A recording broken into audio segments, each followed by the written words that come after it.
Sometimes you go through problems and you ask yourself, what is my fault in all of this? Why do I have to go through these problems? What did I do to deserve this? Let me ask you this.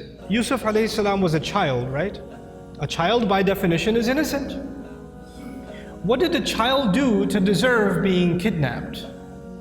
What has a child ever done to deserve being thrown inside of a well in the middle of the woods? What has a child ever done to deserve being sold as a child slave in a different land?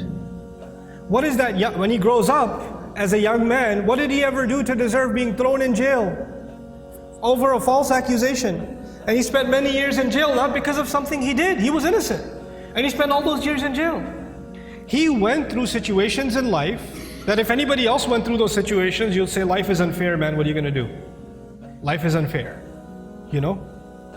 But you know what happens to a believer? They don't just say life is unfair, they say Allah is unfair, ma'adallah. Allah did that to him.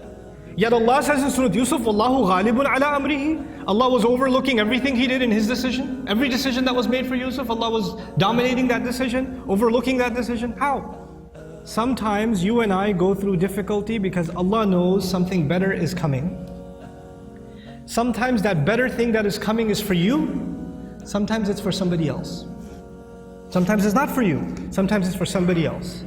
Sometimes the benefit of your difficulty will come back to you. The return will come back to you while you are still alive.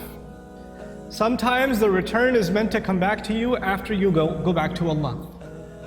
What happened with Yusuf alayhi salam? A father was separated from a child. It's a tragedy, isn't it? But imagine if he was never kidnapped, he would never be in the well.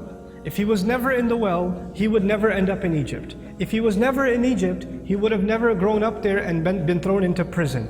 If he was never in prison, he would have never met those two guys he met in prison, whose dream he interpreted. If he never met those two people, one of them who got to live and go back to the king, and when the king saw a dream, a strange dream, he would have never said, wait, I know someone who can help interpret your dream.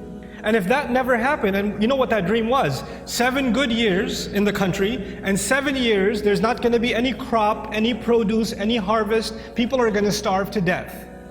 If Yusuf was not in prison, alayhi salam, and then was taken out to interpret that dream at that time, there would have been an economic, financial, social crisis in the country, and hundreds of thousands of children would have starved to death. One child suffered for a few years, but because of that child suffering, Allah's plan was to save a lot of families, a lot of fathers and mothers from losing their children to starvation. Because of the plan that Yusuf alayhi salam came back when he interpreted the dream and gave, when he became the treasurer.